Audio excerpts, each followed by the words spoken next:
पूरा बोर्ड आ रहा है। हाँ बोर्ड आ रहा है। দেখো কোশ্চেন তোমাকে মানে চারটে ধরন সবই যতই হয় অ্যাজারশন আর রিজনিং কোশ্চেনে सब समय चार्टे ऑप्शन यही सीक्वेंस থাকে। तो इसमें ये नहीं कि बार बार सर क्वेश्चन पढ़ने में आधा समय चला जाएगा। तो पहला ये है कि ऑप्शन का सीक्वेंस हमेशा यही रहेगा।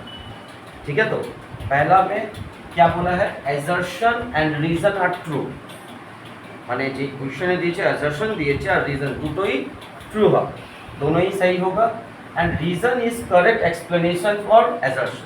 तो এটা মনে রাখবে, A and R are true and R is the correct explanation. এটাই তোমার সবথেকে মানে কি ডিফিকাল্ট, যদি অপশনে যদি এ অপশনটা থাকে মানে ডিফিকাল্টটা তোমার ওইদিকেই আসে, আর কোনোতে ডিফিকাল্টিস অত বেশি আসতে পারে না। ঠিক আছে, তো বেশিরভাগ সবথেকে এটা সবথেকে ইম্পর্টেন্ট। ঠিক আছে, তো এটার জন্য না তোমাদের কনসেপ্ট পুরো জানতে হবে। সি আর ডি তোমরা প্রথমে খুঁজে নিবে, সি আর ডি এর মধ্যে পড়লে আর কিছু ভাবতে হবে কেন।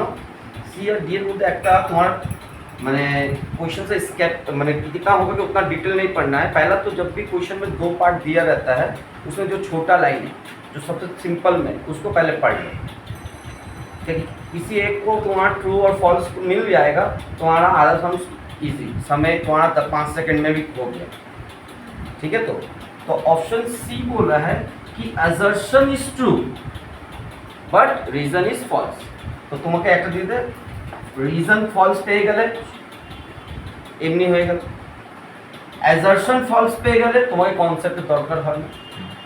কনসেপ্টটাকে দুটো লাইট হওয়ার পরে লিঙ্কটা ধরাটা এটা সোজা পড়ে নিবে, আর একদম হিউজ তোমার রিজনিং মাইন্ড হবে, তখনই তুমি অপশন এটা তুমি করতে পারবে, মানে বুঝতে পারবে কি আনসারটা ওটা আছে কি না। এই দুটো পাওয়াটা অনেক সোজা। তুমি যদি কিছু পড়ে এসেছো তুমি অ্যাজারশন আর রিজনিং মধ্যে কোনো একটা ফলসটা তুমি তো খুঁজেই নিতে পারো, আর ফলস পেয়ে গেলেই প্রথম দুটো চলে গেল। এবার রিজন ফলস হলে তাহলে অপশন সি, আর অ্যাজারশন ফল হলে অপশন ডি। ঠিক আছে, প্রথমে এটা। এবার যখন দুটোই ট্রু পেয়ে যাবে মানে অ্যাজারশনও ট্রু অ্যান্ড রিজনও ট্রু, বোথ আর ট্রু, দুটোই ট্রু হয়ে গেল। তার মানে তুমি কি করবে, এই দুজনের মাঝখানে বিকজ লিখবে। কি লিখবে, বিকজ। এই কারণে जैसे हम लोग करते हैं ना, ठीक है, तो कि कोई तुम स्कूल छोड़ दिया, क्यों, तुमको इन्वायरमेंट अच्छा नहीं लगा। तो रीजन क्या है, इन्वायरमेंट अच्छा नहीं लगा। ठीक है, तुम स्कूल ज्वाइन किया, रीजन क्या है, स्कूल का इन्वायरमेंट तुमको बहुत पसंद था। समझ रहे, तो क्यों कर लिए, बिकॉज लगाना पड़ता है। अगर वो रीजन और उसके साथ मैच कर गया तब सब सही है, अगर मैच नहीं किया तो गलत है। तो तुमको ये चीज है। तो ये ऑप्शन ए एंड बी का ये कॉन्सेप्ट में होगा कि तुमको अगर ए एंड आर ट्रू हुआ तो बीच में क्या लगा के है, बिकॉज लगा के तुमको अपना लिंक पकड़ना होगा। कि अब बिकॉज लगा के दिया, आपको एक सेंटेंस बना दो, अब उसको दो अलग नहीं पकड़ना, तुम सोच लेना बीच सोचो, एक ही कॉन्सेप्ट में नहीं करना। ठीक है, तो जैसे एक एग्जांपल दे रहे हैं हम,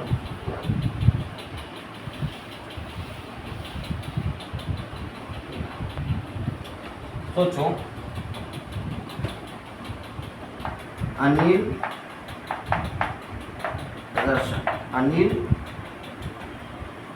एंड सुनील आर ब्रदर्स,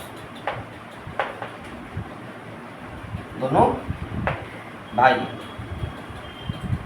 ठीक है, और तुमको आर दे रहे हैं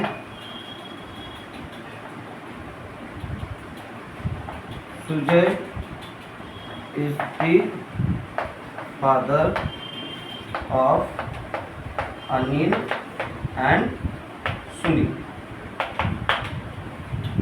तुम लोग तो ये सबको पहचानते हो, तुम लोग तो अनिल और सुनील ब्रदर है, तुम लोग दोनों पहचानते हो। हाँ मैं ठीक है, दोनों भाई है।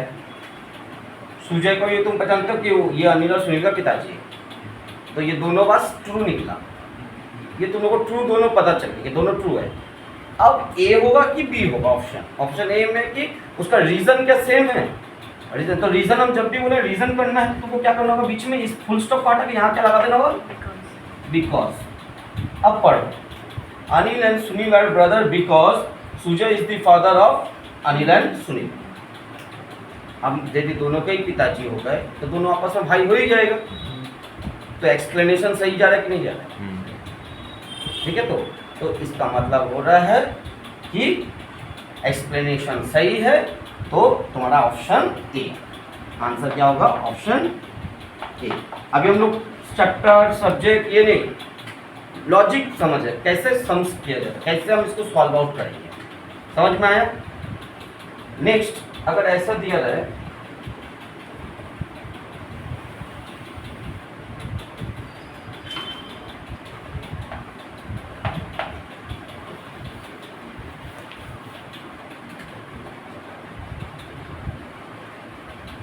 Anil and Sunil are brothers full stop, ठीक है। तो Sachin is the best batsman in the world. True है दोनों, सचिन नहीं है बेस्ट बैट्समैन, अन्य सुनील को भी पहचानते, वो लोग भी भाई था।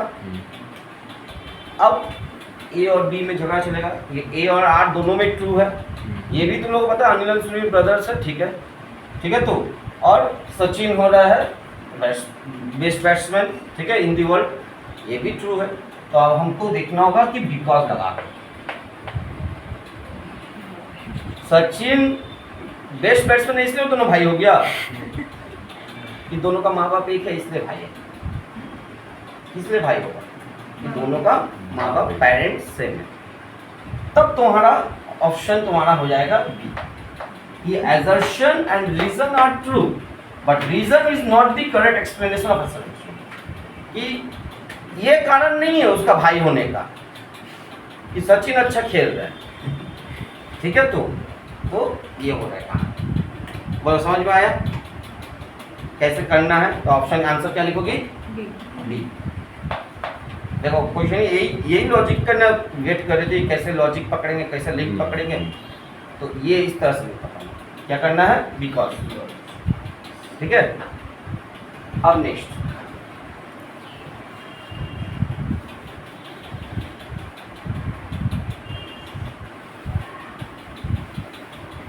अब तुम लोग बोलना, ठीक है। तो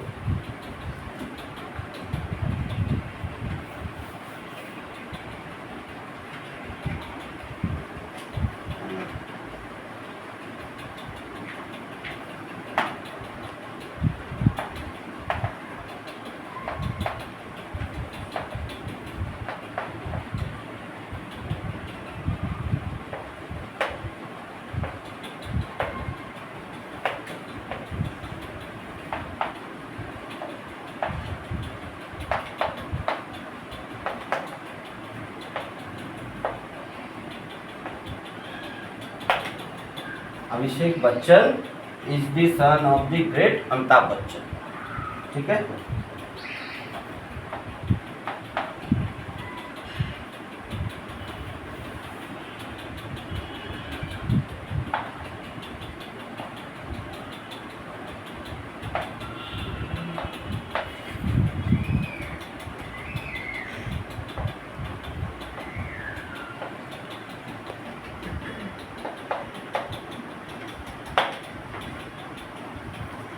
बोलो कौन सा आंसर होगा।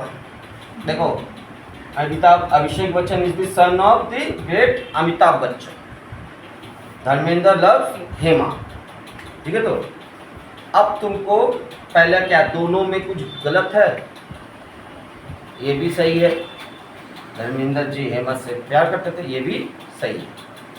बोलो तब क्या होगा आंसर, क्यों, क्योंकि जब दोनों सही होता था यहाँ पर हम लोग बिकॉज लगा देते, क्या लगा देते हैं, बिकॉज। तो Abhishek Bachchan is the son of the great Amitabh Bachchan because Dharmendra loves Hema, इन दोनों चलते उन दोनों बाप बेटा हो गया, कभी ऐसा तो नहीं है, तो एक्सप्लेनेशन गलत है, ठीक है। तो अब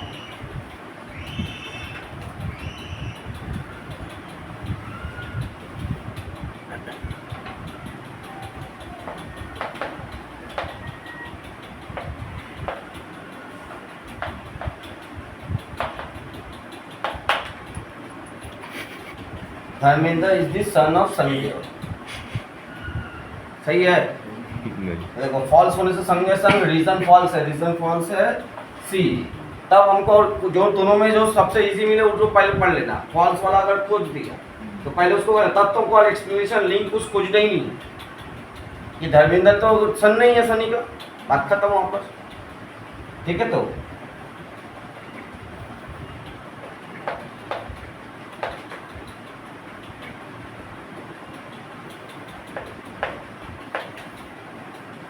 अब क्वेश्चन ऐसा है कि Abhishek Bachchan is the father of Amitabh Bachchan और Dharmendra is the father of Sunny Deol. तो उसमें क्या सही नहीं है, क्या गलत, हमको पता चल गया क्या गलत है? एजर्शन गलत है। ठीक है, तो ए इज फॉल्स, ऑप्शन डी। तो समझ में आया? फॉल्स किसी एक में मिल जाने से सबसे इजी होता है कि अगर किसी एक में फॉल्स तुमको मिल गया, लेकिन अगर दोनों ही ट्रू हुआ तो बीच में पॉइंट ऑफ दो सेंटेंस को एक सिंगल में करना। ठीक है, तो बोलता है ना ज्वाइन द सेंटेंस, ज्वाइन करना क्या देख के? बिकॉज देख के।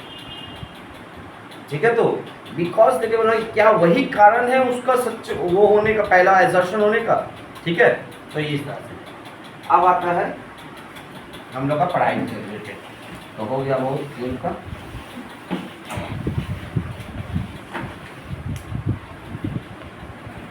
ठीक है,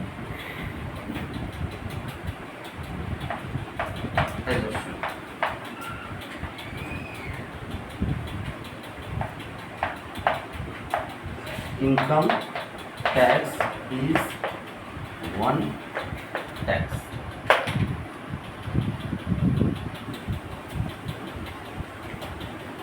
R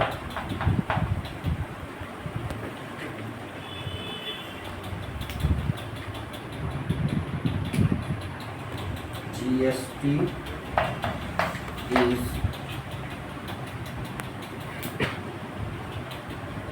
the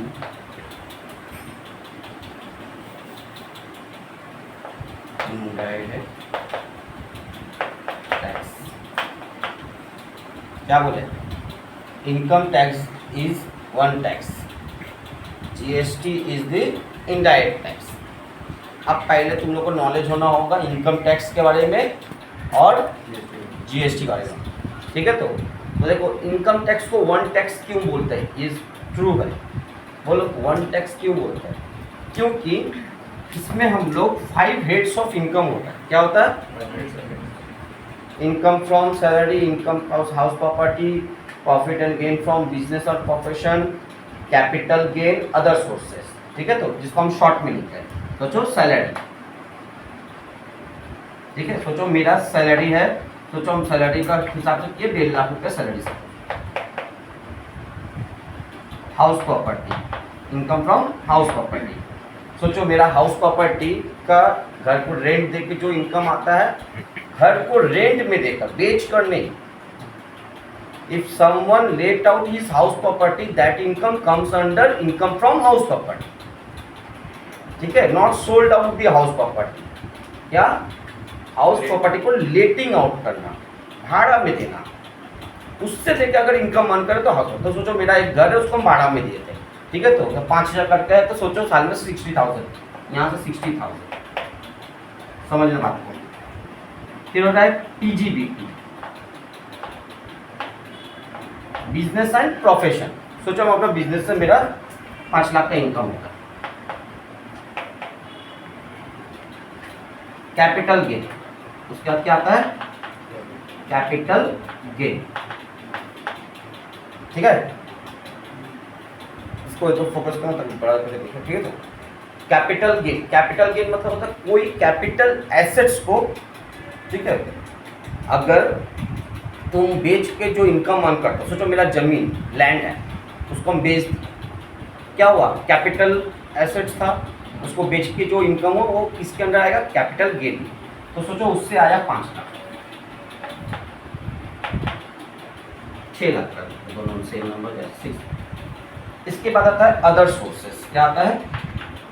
other sources, income from other sources. हम एक सिंपल एग्जांपल दें। सोचो मेरा बैंक में पैसा है, उसका इंटरेस्ट हमको 10,000 मिल सकता है, तो ये अदर सोर्सेस हुआ। ठीक है, तो अदर सोर्सेस का कॉन्सेप्ट एक ही है। फर्स्ट 4 हेड्स ऑफ इनकम में अगर कोई इनकम नहीं आता है तो वो इनकम फ्रॉम अदर सोर्सेस है। इसके पहले भी हम तुम लोगों को कॉन्सेप्ट बताए थे सोर्स ऑफ इनकम और हेड्स ऑफ इनकम के बारे में। Source of income means origin of income. ठीक है, तो सोर्स ऑफ इनकम मीन्स क्या हो रहा है? Origin of income. ठीक है, कि इनकम जनरेट करना, जहाँ से इनकम जनरेट होता है, बैंक से पैसा मिला वो भी मेरा सोर्स हुआ, घर भाड़ा देके पैसा मिल रहा है वो भी मेरा सोर्स हुआ, जमीन बेच के पैसा आया वो भी सोर्स कहलाएगा। ठीक है, फिर सोचो मेरा 3-4 तरह का बिजनेस हो सकता है, उसको भी जो जहाँ से, all are source of income, but all source of income are categorize under 5 heads of income. जितना भी सोर्स ऑफ इनकम है वो किसके?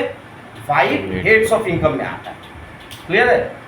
अब 5 हेड्स ऑफ इनकम में अगर आया तो हम लोग उसको पहले कैटेगराइज करके कौन सा इनकम किस कैटेगरी का उसके अंडर में पहले लिखते हैं। अभी हम कॉन्सेप्ट बता रहे हैं। लिखे सैलरी का इनकम, वो सैलरी में लिखे। सैलरी होने के लिए क्या होना पड़ता है? Employer employ relationship. If there exist employer employ relationship, that income comes under income from salary.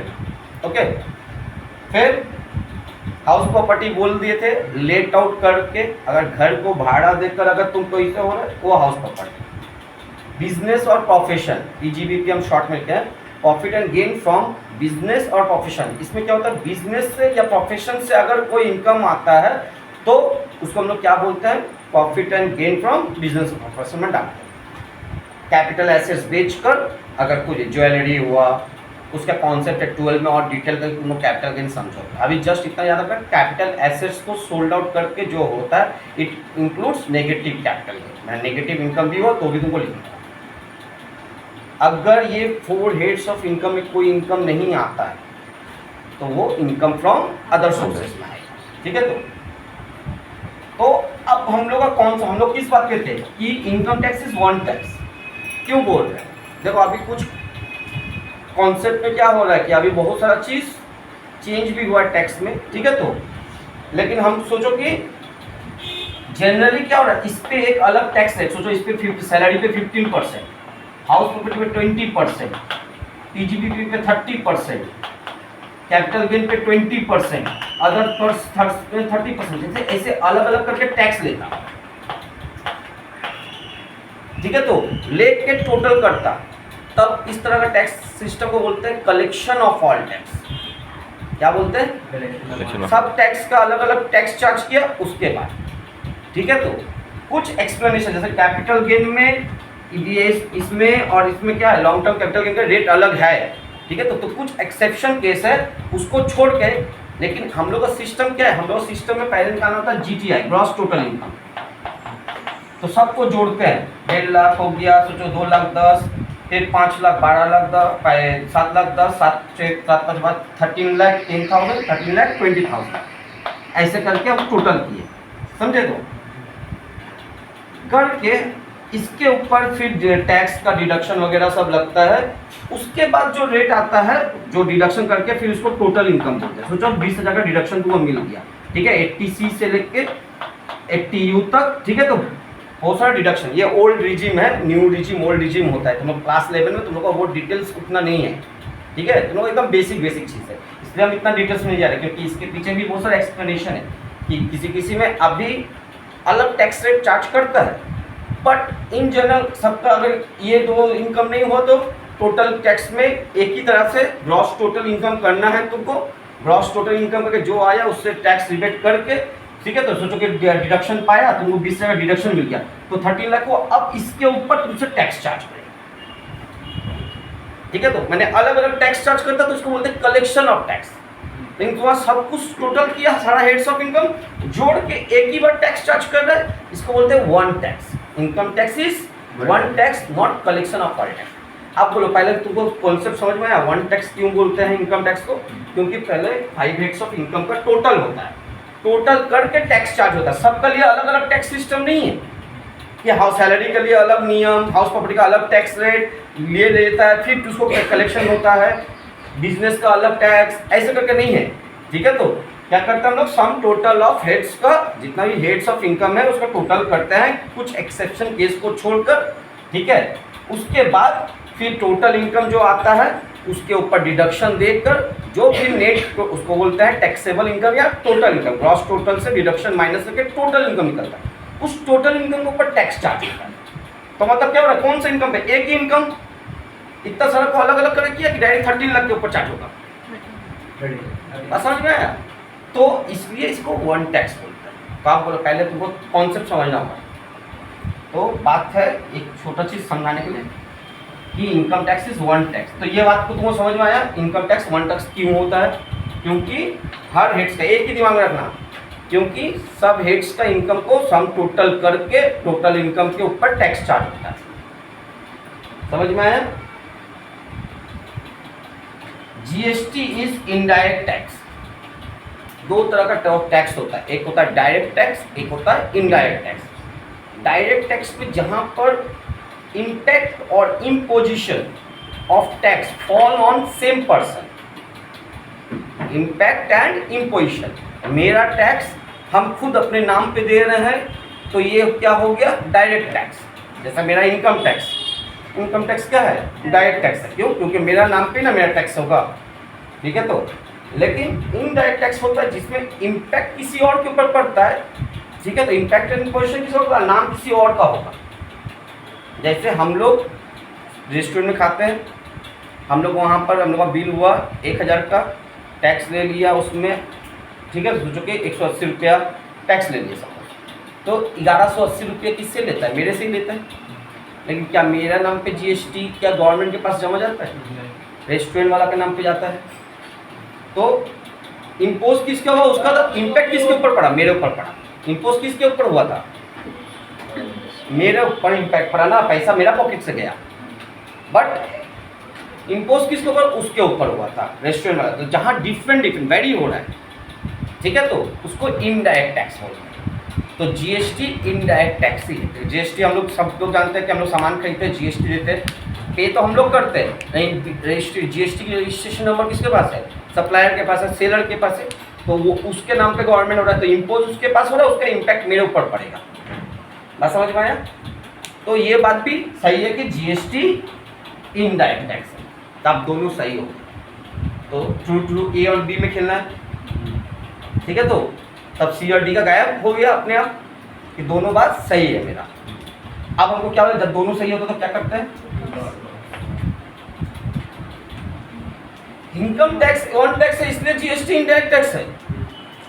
Income tax one tax इसलिए क्योंकि 5 हेड्स ऑफ इनकम को टोटल किया जाता है इसलिए। और जीएसटी इनडायरेक्ट टैक्स है क्योंकि इम्पैक्ट और इम्पोजिशन दोनों अलग अलग आदमी पे पड़ता है। तो ये जो दोनों का लॉजिक अब जैसे ट्रू हो जाता है ना, तुमको दोनों पे लिंक होना, क्या क्या इसका पीछे का रीजन यही है तो नहीं है, तो ऑप्शन बी आंसर क्या होगा, ऑप्शन बी। बोलो समझ में आया? माने assertion and reason are true but the explanation are not true. The reason बोला है ना, and but reason is not the correct explanation. ठीक है, जो रीजन दिया है ये उसका लेके करेक्ट नहीं है। ठीक है, तो क्लियर हुआ? ठीक है, उसमें वीडियो से ही ले लेना तुम लोग। ठीक है, तो अभी कुछ लिख लेना, अभी फर्स्ट नेक्स्ट।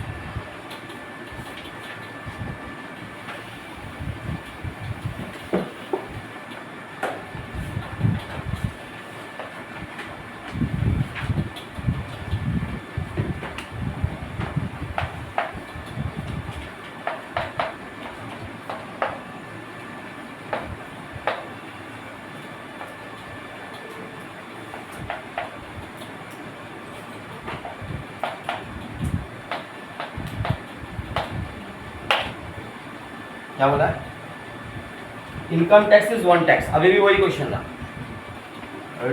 रीजन में दिया income tax is charged on total income. दूसरा, ठीक है, अब बोलो कि इनकम टैक्स तो वन टैक्स है, दूसरा बोला income tax is charge on total income. Total income को चार्ज। अब बोलो इसके पहले हम पूरा जो समझाए थे उसमें टोटल इनकम क्या बोले थे, पहले 5 आवर्स से इनकम को जोड़ा जाता है, जोड़ के ग्रॉस टोटल इनकम निकाला जाता है, फिर उससे डिडक्शन माइनस करके जो आता है उसको बोलते हैं टोटल इनकम। टोटल इनकम का दूसरा नाम होता है टैक्सेबल इनकम, माने उस इनकम पे टैक्स चार्ज होता है। तो यही तो रीजन था, क्योंकि 5 हेड्स को जोड़ दिया इसलिए 1 टैक्स, नहीं जोड़ता तो सेपरेट सेपरेट कैलकुलेशन करता तो इसको कलेक्शन ऑफ टैक्स बोलते हैं। तो बिकॉज डाल के तुम चेक करो क्या तुम्हारा, जब दोनों ट्रू है तो बिकॉज डालना ही पड़ेगा। तो income tax is 1 tax because income tax is charge on total income. अब ये तुम लोग पहले जब पुराना सिस्टम में जो पढ़ते थे ऐसे आंसर लिखना पड़ता था, why income tax is 1 tax. ये जो वाई का जवाब यदि तुम सही बोल रही हो और वही दिए तो यही आंसर तुमको वही मिल गया। तो अभी तुम लोग ना अधिकतर क्वेश्चन में रखो वाई वाई बोल के पढ़ना, ये क्यों हुआ, क्यों जानना होगा तुमको, क्योंकि अगर तुमको एग्जर्शन रीजन के पीछे तो हर चीज़ के पीछे रीजन तुमको खोज के रखना होगा। ये नहीं कि कोई दो को बिना लिंक कर लिए पढ़ा, जो ही पढ़ेगा उसके पीछे लॉजिक पूछना कि कारण क्यों है, ये ऐसा क्यों है 1 टैक्स। तो जैसे ही अब होगा, अब देखो income tax is 1 tax because income tax is charge on total income. अब ये हुआ करेक्ट एक्सप्लेनेशन, तो ऑप्शन ए आंसर क्या हो गया, ऑप्शन ए करेक्ट एक्सप्लेनेशन।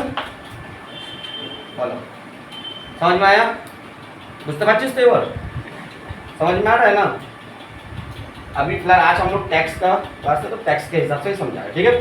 तो जिस दिन अकाउंट्स का होगा उस दिन अकाउंट्स का लॉजिक देके समझाएंगे, लेकिन अब हमको लगा तुम लोग को लॉजिक ही समझना मेन, तो तुम लोग को ये पहला 4 ही समझने में तुम लोग को मेन प्रॉब्लम हो रहा था, ठीक है। तो कि कैसे उसको लिंक करे, कैसे कनेक्ट करे, ठीक है। तो वैसे तो अब जब भी दोनों चीज़ ट्रू हुआ बीच में बिकॉज डालना, अब देखना, ठीक है। तो नेक्स्ट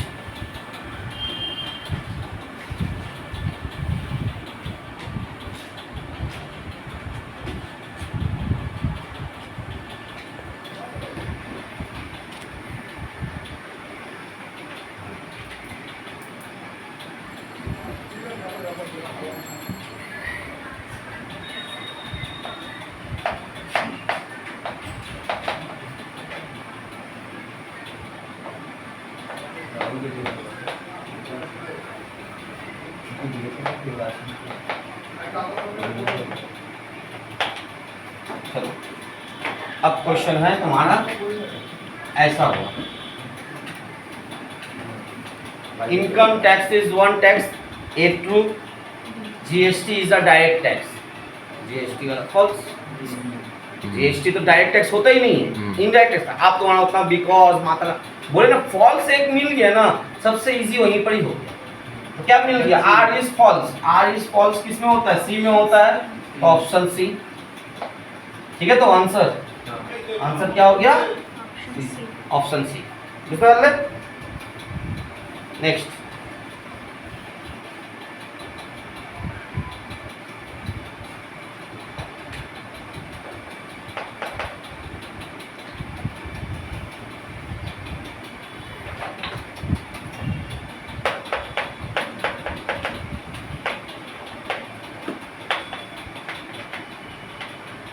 क्या दिया है, दोनों में छोटा कौन है, पहले ये पढ़ना, दोनों में पढ़ने में इजी कौन लग रहा है, नीचे वाला, पहले उसको पढ़ लेना। सबसे बड़ा होता है पहले जो उसमें से अगर कुछ कोट निकल गया कि फॉल्स निकल गया तो मैं जब मेरा ये आगे बढ़ जाए। शॉर्टकट यही है, दोनों में जो इजी लैंग्वेज में जो छोटा दिख रहा है पहले उसको पढ़ के तो उसमें सच्चाई है कि नहीं खोज लो। Income GST is an indirect tax, सच्चाई है, जीएसटी इनडायरेक्ट टैक्स होता है। तो चलो तब आप ऊपर पढ़ना पड़ेगा। Income tax is collection of all taxes. क्या income tax collection of all taxes होता है, नहीं। क्यों नहीं होता है, पूरा लॉजिक दिमाग में है, इमेज विजुअलाइज कर पा रहे हैं ना कि वो 5 अलग अलग हेड्स का अलग अलग टैक्स रेट रहता, तो जाके उसको क्या बोला जाता है, कलेक्शन ऑफ ऑल टैक्स। तो क्या ऐसा होता है, सैलरी के लिए अलग, हाउस प्रॉपर्टी के लिए अलग नहीं होता है। सब total 5 heads of income total करते हैं हम लोग, उसके ऊपर फिर डिडक्शन माइनस करके जो टोटल इनकम होता है उसके ऊपर टैक्स होता है। That is why called income tax is 1 tax. तो देखो कॉन्सेप्ट समझ के, वो वाला कॉन्सेप्ट समझाया, तुम इससे रिलेटेड कोई भी एमसीक्यू कर लिए, बस समझा। तो कॉन्सेप्ट समझ के रखना है, ठीक है। तो आंसर क्या होगा, एटा फॉल्स। अच्छा, ए फॉल्स किस में है, बी में, तो ऑप्शन डी। समझ में आया। চলো, বাদ দাও।